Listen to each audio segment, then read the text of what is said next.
नमस्कार, मैं ज्योतिष चौहान। क्या बीजेपी में पावर सेंटर अब शिफ्ट होने लगा है? ये मैं क्यों कह रहा हूं, क्योंकि बीजेपी की जब से 235 सीटों के आसपास आई है, उसके बाद से खबरें कुछ अलग दिखाई दे रही है। नजरिया कुछ अलग दिखाई दे रहा है। देखने वालों की नजर होनी चाहिए बस। क्योंकि ऐसा कहा जा रहा है कि जब चुनाव का रिजल्ट नहीं आया था, उससे पहले आरएसएस को दरकिनार करने की कोशिश की जा रही थी, लेकिन अब जब 235 सीटें आई, जब बीजेपी को पूर्ण बहुमत नहीं मिला, उसके बाद अब मोदी और शाह को दरकिनार किया जा रहा है। दरअसल एक खबर निकलकर सामने आई है। राजनाथ सिंह के घर पे एक मीटिंग की जाती है और इस अहम मीटिंग में पीएम मोदी को नहीं बुलाया जाता है। यो मीटिंग किस बात को लेकर है? मीटिंग दरअसल है बीजेपी अध्यक्ष पद को लेकर। क्योंकि जेपी नड्डा का जो है वो कार्यकाल खत्म हो चुका है। चुनाव की वजह से जो कार्यकाल है उनको एक्सटेंड कर दिया गया था, लेकिन अब फिर से चुनाव होने हैं पार्टी अध्यक्ष के। लेकिन इस अहम मीटिंग में राजनाथ सिंह के साथ आरएसएस की बैठक होती है राजनाथ सिंह के घर पे, लेकिन अब पीएम मोदी को नहीं बुलाया गया। तो बड़ा सवाल उठता है कि पीएम मोदी जो हर फैसले में बीजेपी के सबसे आगे दिखाई देते थे, उनको अब पीछे धकेला जा रहा है और राजनाथ सिंह एक पुल की तरह अब काम कर रहे हैं। हमारे साथ सागर शाह जी हैं, उनसे बातचीत करेंगे इस मुद्दे पे और पूरे मसले को समझेंगे कि क्या मोदी कार्यकाल जो तीसरा कार्यकाल है, इसमें मोदी जी का पावर अब दूसरी तरफ क्या शिफ्ट हो रहा है? क्या कहेंगे? जेपी नड्डा ने जब बोला कि अब हमें आरएसएस की जरूरत नहीं है, हम इतने सक्षम हो गए हैं। एक वक्त ऐसा था कि भारतीय जनता पार्टी इतनी सक्षम नहीं थी, लेकिन नरेंद्र मोदी की वजह से आज भारतीय जनता पार्टी इतनी सक्षम है। जिन्होंने नरेंद्र मोदी को प्रधानमंत्री का चेहरा बनाया इस देश में, आज उसी को, चाइना को नहीं लेकिन अपनी ही मातृ संस्था को या कहे पितृ संस्था को या सिस्टर कंसर्न जो भी आप कहे आरएसएस को, उसे ये लोग आंख दिखा रहे हैं। तो ये एक बहुत बड़ा मुद्दा है। और आप बात कर रहे हैं आंख कि दिखा रहे हैं या राजनाथ दिखा रहे थे? आंख आंख दिखा दिखा रहे रहे, हैं। आंख नहीं नहीं, अब आरएसएस भी आंख दिखा रहा है और भारतीय जनता पार्टी भी उसको आंख दिखा रही है। मतलब एक दूसरे को आंख दिखा रहे हैं। तो एक पुरानी जो एक स्टोरी है, एक लाइन में बोल देता हूं, पंचतंत्र की वार्ता है कि जब दो बंदर लड़ते हैं तो बिल्ली को फायदा हो जाता है। अब ये दो बंदर ऐसे हैं कि वो सामने सामने अलग अलग पार्टी के नहीं है। ये जो दो बंदर है, ये दोनों बंदर एक ही पार्टी के, एक ही गुट के, एक ही विचारधारा के लोग हैं, जो अब इस देश के अंदर ओपनली लड़ रहे हैं। चाहे उत्तर प्रदेश से लेकर, महाराष्ट्र से लेकर, हरियाणा से लेकर, झारखंड से लेकर नेशनल लेवल पर ये अपनी ही पार्टी के लोग अंदर अंदर लड़ रहे हैं। एक दूसरे की बात मान नहीं रही है, एक दूसरे को गिराने पर तुले हुए हैं। देखिए, आपने बताया कि राजनाथ के वहां मीटिंग हुई, उसमें मोदी जी नहीं गए। अब देखिए, राजनाथ की इतनी ताकत नहीं है कि वो मोदी जी को ना बुलाए। आपको एक वाकया याद होगा, एक किस्सा याद होगा कि एक मंच पर 2024 के चुनाव में जब मोदी जी को बहुत बड़ी माला पहनाई जा रही थी, जिसके आजू बाजू में एक तरफ राजनाथ सिंह थे और एक तरफ अमित शाह थे, तो जैसे ही राजनाथ सिंह का चेहरा उस माला के अंदर आया तो अमित शाह ने उनको पूरे देश के सामने इशारा कर दिया, बाहर निकल, बाहर निकल, बाहर निकल। तो देखो, राजनाथ की कुछ चलती नहीं है। तो इस मीटिंग के अंदर राजनाथ ने अपने वहां मोदी जी को नहीं बुलाया, ऐसा तो हो नहीं सकता है। हो सकता है कि मोदी जी खुद ना गए हो, क्योंकि हो सकता है कि राजनाथ सिंह दोनों तरफ पैर रख रहे हैं, क्योंकि मोदी जी को चाहिए सारे पपेट्स। और ये जो है वो अटल बिहारी वाजपेयी के जमाने से राजनीति में है, तो आरएसएस के ये प्योर नेता है, इनके साथ जुड़े हुए हैं। तो जब आरएसएस के साथ भी इनकी सांठगांठ इतनी मजबूत है और अब बीजेपी में नरेंद्र मोदी के सामने तो ये ऊंची आवाज भी नहीं कर सकते, तो राजनाथ की हालत तो कैसी हो गई है।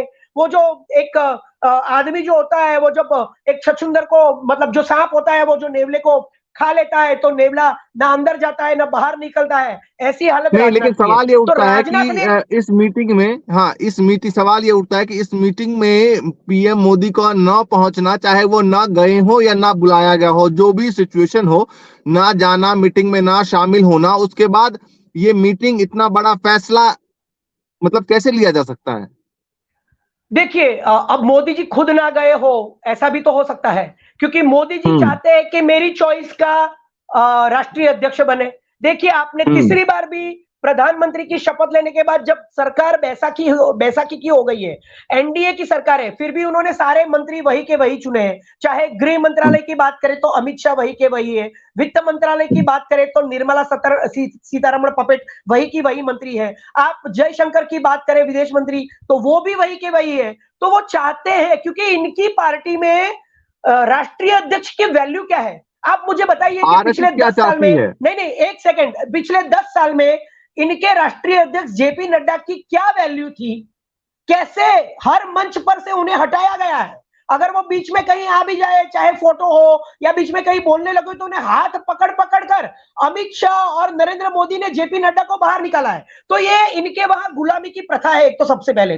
और ये राष्ट्रीय अध्यक्ष तो मजबूरी है, ये तो बनाना ही नहीं चाहते एक्चुअली ये लोग बनाना नहीं चाहते, लेकिन कांग्रेस के राष्ट्रीय अध्यक्ष जो चुनाव से जीते गए हैं, और कांग्रेस में तो इतनी लोकशाही है कि जब इनका चुनाव हुआ था मल्लिकार्जुन खड़गे का, तो कांग्रेस के ही नेता शशि थरूर ने भी अपना नामांकन रखा था ये राष्ट्रीय अध्यक्ष बनने के लिए। और देखिए आज दोनों के बीच में कोई कड़वाहट नहीं है, मतलब कांग्रेस में इतनी लोकशाही है, ट्रांसपेरेंट लोकशाही है। अब इनका अध्यक्ष है, अब इनका अध्यक्ष नहीं रहेगा तो बातें होगी कि भाई देखो चुनाव जीत गए, 2 महीने हो गए, प्रधानमंत्री हो गए, तीसरी बार प्रधानमंत्री हो गए, और इनके पास राष्ट्रीय अध्यक्ष नहीं है। ठीक तो है, ये ठीक है। मजबूरी है, ड्रामा है, करना पड़ेगा। सवाल ये है कि आपने कहा कि हो सकता है कि पीएम मोदी खुद उस मीटिंग में ना गए हो, तो इसका मतलब ये है कि या तो सीधा सीधा आरएसएस का मत अलग है और पीएम मोदी का मत अलग है इस वक्त। बिल्कुल वही तो बोल रहा हूं कि मोदी जी शायद आरएसएस की चॉइस का, अगर राष्ट्रीय अध्यक्ष बन गया तो आरएसएस की चॉइस में 2-3 नाम है। सबसे पहले गडकरी का भी नाम बोला जाता था, उसके बाद कोई तावड़े जी है उनका नाम बोला जाता था, उसके बाद अभी ये चाहते हैं आरएसएस वाले कि जिसके ऊपर हमारी भी पकड़ हो, हमारा अपमान ना हो, हमें भी बुलाया जाए हर मीटिंग में, हमारी भी हर चर्चा में मतलब हमें भी, हमसे भी मशवरा किया जाए, ये उनकी इच्छा है। तो देवेंद्र फडणवीस का भी नाम शायद इन लोगों ने आगे रखा है। तो अगर एक बार आरएसएस का राष्ट्रीय अध्यक्ष बन गया, मतलब आरएसएस की चॉइस का बनेगा तो भारतीय जनता पार्टी का, तो हो सकता है कि नरेंद्र मोदी हर अलग अलग राज्य में जो करना चाहते हैं, जैसे उत्तर प्रदेश की बात करें तो वो योगी आदित्यनाथ को हटाना चाहते हैं, लेकिन किसी न किसी मजबूरी की वजह से, क्योंकि अभी उपचुनाव आ रहे हैं तो उसमें हार दिख रही है, तो इसलिए शायद उन्हें बरकरार रखा है। लेकिन वो चुनाव के बाद जो भी परिणाम आए, वो अगर निकालना चाहते हैं, तो अगर राष्ट्रीय अध्यक्ष वो आरएसएस की चॉइस का बन गया तो उनमें उन्हें दिक्कत आ सकती है। देखिए हरियाणा में भी आवाजें उठ रही है, हरियाणा के नेता बोल रहे हैं कि अगला सीएम हरियाणा का वो आहिर समाज का होना चाहिए। एक नेता बोल रहा है कि 2019 में जिस तरह से टिकट बांटी थी उस तरह से नहीं, नए लोगों को टिकट मिलनी चाहिए। तो महाराष्ट्र में तो इनके पैरों के नीचे से जमीन गुजर गई है, खिसक गई है। आज अगर चुनाव किया जाए महाराष्ट्र और हरियाणा में, दोनों जगह इन्हें करारी हार मिलेगी, ये तय है। ठीक है। तो अब एक क्या है सवाल कि ये भी है। मोदी जी के लिए एक सवाल बन गया है कि करे तो क्या। एक तो ये राष्ट्रीय अध्यक्ष बनाना चाहते नहीं है, बनाना इनकी मजबूरी है, और अगर बनाना पड़ा तो इन्हें चाहिए अपने जैसा पपेट, जैसे उनके मंत्री है। अब आरएसएस बीच में टांग अड़ा रहा है, तो ये दोनों की लड़ाई जो है वो खुलकर देश के सामने आ रही है। एक की मीटिंग में दूसरे को नहीं बुला रहे, दूसरे की मीटिंग में एक को नहीं बुला रहे, तो ये लोग खुले हो चुके हैं। एक सवाल ये भी है, आपने योगी आदित्यनाथ का जिक्र किया, उत्तर प्रदेश से भी अभी पिछले दिनों आपने देखा किस तरीके से केशव प्रसाद मौर्य लगातार दिल्ली का दौरा करते रहे। उसके बाद एक तस्वीर आई जो बेहद ही चौंकाने वाली थी कि दिल्ली में एक मीटिंग होती है, मीटिंग के दौरान के बाद जो फोटो सेशन किया जाता है उसमें योगी आदित्यनाथ ना मोदी और ना शाह के आने पर खड़े होते हैं, ना हाथ जोड़ते हैं, तमाम मंत्री हाथ जोड़कर खड़े होते हैं, और जैसे ही मोदी शाह आगे बढ़ते हैं उसके बाद राजनाथ सिंह के तुरंत योगी आदित्यनाथ हाथ जोड़ते हैं, उनको बैठाते भी हैं। क्या माना जाए? अरे वो तो सिर्फ एक वीडियो था, लेकिन बांग्लादेश में जो हालत हुई और जो सीएए लेकर आए थे, लेकिन आज बांग्लादेश के लघुमतियों के लिए, अल्पसंख्यक हिंदुओं के लिए एक आवाज नहीं निकल रही है। तो योगी आदित्यनाथ ने तो स्टेटमेंट भी दिया अभी, वो तो एक वीडियो था जिसमें अपनी नाराजगी दिखाई थी कि मैं तुम्हें कुछ गिनता नहीं हूं, आई डिस्काउंट यू एट ऑल, जब मुझे मन करेगा, मेरा मन करेगा तब मैं तुम्हें इज्जत दूंगा। लेकिन अभी तो स्टेटमेंट दिया योगी जी ने, शायद आपने सुना होगा, योगी जी ने कहा कि बांग्लादेश को लेकर देश के प्रधानमंत्री को अपनी जबान खोलनी होगी, कुछ बोलना होगा, लाल आंख करनी होगी, स्टेटमेंट देने होंगे। नरोवा कुंजरोवा की तरह चुप रहने से हर मोर्चे पर आपको जीत नहीं मिलेगी। आप सेबी में चुप है, बीबीसी की डॉक्यूमेंट्री को बैन कर देते हैं, इलेक्टोरल बॉन्ड में कुछ नहीं बोलते हैं, हिंडनबर्ग के रिपोर्ट पर कुछ नहीं बोलते हैं, बांग्लादेश में जो अभी हालत हुई है उसमें कुछ नहीं बोलते हैं, चाइना को लाल आंख नहीं दिखाते हैं। अभी अभी आतंकवादी हमले हो रहे हैं, 2 महीने हुए, सिर्फ 2 महीने प्रधानमंत्री को 18 आतंकवादी हमले इस देश में पिछले 67 दिन में जम्मू और कश्मीर में डोडा में हुए हैं, और 18 जवान इस नरेंद्र मोदी की सरकार में शहीद हुए हैं। इनके पास उनके लिए ट्वीट करने का समय नहीं है। विनेश ठीक है। फोगाट के लिए 3-3 बार जीत जाती है, तब तक एक ट्वीट करने का समय नहीं है देश के प्रधानमंत्री के लिए। ये प्रधानमंत्री चारों तरफ से गिर चुके हैं, अपाहिज हो चुके हैं, मजबूर हो चुके हैं, लाचार हो चुके हैं, अपनी ही ठीक है। पार्टी में अपनी ही पार्टी को तोड़कर आज ऐसे मोड़ पर खड़े हैं कि अपनी ही पार्टी के लोग चाहते हैं कि इनका चेहरा अब हटाया जाए। तो आने वाले दिनों में राजनाथ सिंह जिस तरीके से अब आगे दिखाई दे रहे हैं, कहीं ना कहीं आरएसएस के करीब दिखाई दे रहे हैं, योगी आदित्यनाथ भी करीब दिखाई दे रहे हैं, और अध्यक्ष पद में नाम आ रहा है कि मामा का भी चेहरा भी आगे किया जा सकता है, शिवराज सिंह चौहान जी का। तो आप क्या मानते हैं कि मतलब ये तमाम लोग एक तरीके से अलग धारा में चल रहे हैं आरएसएस के साथ, मोदी शाह एक अलग धारा में चल रहे हैं? देखिए, राष्ट्रीय अध्यक्ष इनके लिए बनाना कोई मुद्दा नहीं है। इनके लिए राष्ट्रीय अध्यक्ष बनाना मुद्दा सिर्फ उतना ही है कि नरेंद्र मोदी और अमित शाह की चॉइस का राष्ट्रीय अध्यक्ष एक पपेट हो, जैसे हर मंत्री उनका पपेट है, चाहे वो राजनाथ जी हो, चाहे वो जयशंकर हो, निर्मला सीतारमण हो, रविशंकर प्रसाद हो, कोई भी हो। ये जो सरकार है वो सिर्फ 2 लोगों से चलती है। ये 2 लोगों की गुजरात की लॉबी है। आपने देखा कि कल स्वतंत्र दिवस के दिन भी विपक्ष के जो नेता है, लीडर ऑफ ऑपोजिशन, उन्हें चौथी या 5वीं लाइन में बिठाया गया। मोदी जी चाहते थे कि मैं उन्हें इज्जत नहीं दूंगा, लेकिन पूरे देश में वो मोदी जी की किरकिरी का एक मुद्दा बन गया, और राहुल गांधी दिन बर दिन हीरो बनते जा रहे हैं। ये प्रधानमंत्री की इतनी छोटी सोच है, इतना छोटा दिल है, इतना छोटा दिमाग है कि हर बार विपक्ष हो, विपक्ष के नेता हो, इंडिया गठबंधन के नेता हो, किसी को भी इज्जत नहीं देते हैं। यहां तक कि अपनी पार्टी में अपनी मातृ संस्था के नेताओं को भी इज्जत नहीं देते हैं। ये हर जगह से गिर चुके हैं। आने वाले 3 राज्यों के चुनावों में भी इनकी हार तय है। आज अगर चुनाव किया जाए तो इन्हें 20-20, हरियाणा में 20-25, या फिर महाराष्ट्र में 50-60 सीटों से ज्यादा मिलने वाली नहीं है। तो राष्ट्रीय अध्यक्ष तो एक फॉर्मेलिटी है। राष्ट्रीय अध्यक्ष की इनकी भारतीय जनता पार्टी में ना कोई इज्जत है, ना कोई पद है। वो एक शोभा का जो बोलते हैं ना कि एक पीस है, एक जो घर के अंदर हम शोभा के लिए कुछ लगाते हैं ना, ऐसी चीज है। राष्ट्रीय अध्यक्ष की एक कोई ना इज्जत करते हैं, ये राष्ट्रपति की इज्जत नहीं करते हैं, ये सुप्रीम कोर्ट के चीफ जस्टिस की इज्जत नहीं करते हैं। ये लोग किसकी इज्जत करते हैं? ठीक है, ये बताइए कि अब आरएसएस जिस तरीके से अपने हाथ में कहीं ना कहीं कमान ले रहा है और मीटिंग उन नेताओं के साथ कर रहा है जो कहीं ना कहीं मोदी और शाह के दबाव में रहते हैं, तो क्या आने वाले दिनों में उत्तर प्रदेश को लेकर भी और तमाम राज्यों में जो चुनाव हो रहे हैं इसमें भी क्या आरएसएस इंटरफेयर कर सकती है?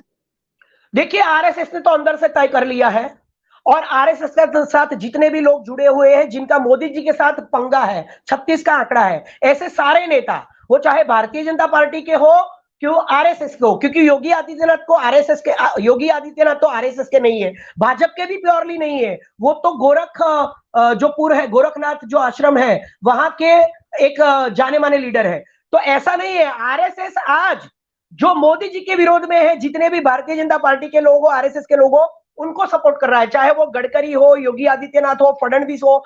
जिनको भारतीय जनता पार्टी ने अपने खेमे से निकाल दिया है, उनके सपोर्ट में आज आरएसएस खड़ी है। आरएसएस चाहती है कि अब मोदी के ऊपर कंट्रोल लाया जाए।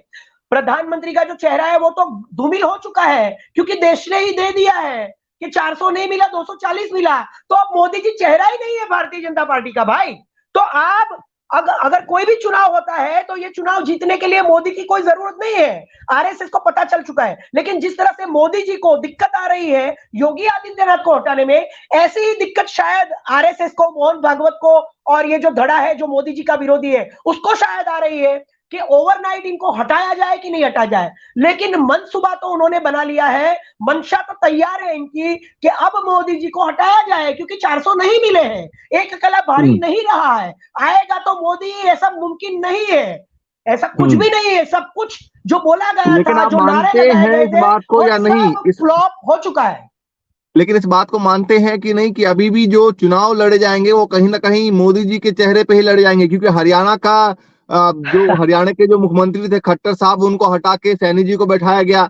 और उसके बाद क्या लगता है आपको कि नए नवेले के मुख्यमंत्री के चेहरे पे थोड़ी चुनाव लड़ेंगे, अभी भी तो मोदी जी के चेहरे पे लड़ेंगे चुनाव। देखिए, अगर मोदी जी हरियाणा में चेहरे होते तो उनके ही नेता अपना मुंह नहीं खोलते। सबसे पहले तो एक नेता राव इंद्रजीत ने बोला कि अब इस बार हरियाणा का जो चीफ मिनिस्टर होगा वो हमारी कास्ट, आहिर कास्ट का होगा, और तुरंत ही ओवरनाइट अमित शाह को वहां पर जाना पड़ा और मोर्चे को संभालना पड़ा। उसके बाद अभी अभी खबर आई है कि एक दूसरे नेता है, राव नरहरी के ऐसा कुछ नाम है, मुझे नाम याद नहीं है एग्जैक्टली, उन्होंने कहा कि 2019 के चुनाव में जिस तरह से टिकटें बांटी गई थी, उस तरह से टिकट इस बार के विधानसभा चुनाव में नहीं बांटी जाएगी, नए लोगों को चांस देना पड़ेगा, तो ही हम जीत सकते हैं। इसका मतलब तो ये हुआ कि मोदी जी अब चेहरा नहीं है। अगर मोदी जी चेहरा होते तो किसी को भी टिकट दे दे, किसी को भी खड़ा रख दे। ये तो कहते थे कि मोदी जी पत्थर को भी खड़ा रख दे तो भी वो जीत जाता है, लेकिन अब इनके नेता ही हरियाणा में बोल रहे हैं। और देखिए, महाराष्ट्र में तो सरकार है कि पता नहीं क्या है, कुछ पता ही नहीं चल रहा है। वहां तो अजित पवार है, एकनाथ शिंदे है, और उनकी सीटें कितनी कम आई है, देखिए 1 डिजिट के अंदर सीट्स आई है लोकसभा चुनाव में।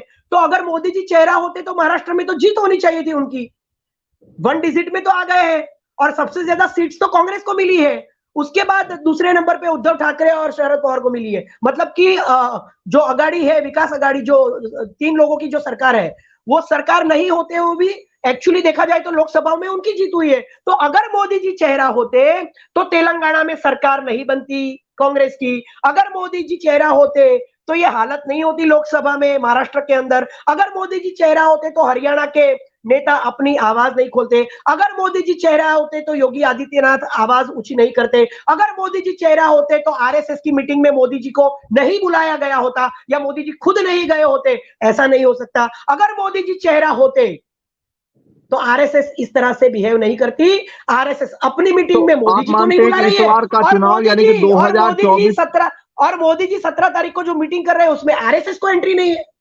तो अगर मोदी जी चेहरा होते, मोदी जी से चुनाव मतलब जीता दोनों जाता। अलग अलग मीटिंग कर, आरएसएस की एक अलग मीटिंग चल रही है और पीएम मोदी की एक अलग मीटिंग चल रही है। वही तो, अब ये एक पार्टी है दिखाने के लिए, लेकिन दरअसल ये 2 पार्टी हो चुकी है। मैंने कहा कि एक ही पार्टी के 2 बंदर अंदर अंदर लड़ रहे हैं, देश देख रहा है। इंडिया गठबंधन तो अपना काम कर रहा है, वो तो दिन पर दिन मजबूत होता जा रहा है, लोग उनके साथ जुड़ रहे हैं। बैसाखी की सरकार है महाराष्ट्र में। अगर सरकार अभी बनी और इनकी हार हुई, और अगले चुनाव जब भी होंगे तब भी इनकी हार होगी, तो मुझे तो लगता है कि A1 A2 जो है इनके, खास जिनके वहां हमारे प्रधानमंत्री चौकीदार की नौकरी करते हैं, और वो जो चौकीदार अभी सेबी के बाद चोर साबित हो गया है, वो चौकीदार को पता है कि महाराष्ट्र में सरकार गई तो मेरे तो ये जो मालिक है दोनों, ये भी शायद हो सकते हैं कि अपना पाला बदल ले। तो अब मोदी जी का ऐसा हो गया है कि मानसिक संतुलन पूरा बिगड़ चुका है, ये तय नहीं नहीं, कर पा रहे हैं। प्रधानमंत्री इस तरह की बात नहीं, इस तरह की बात मत कीजिए। देखिए ये बताइए कि देखिए, वो विपक्ष के नेता को क्या बोलते हैं, बचकाना बोलते हैं।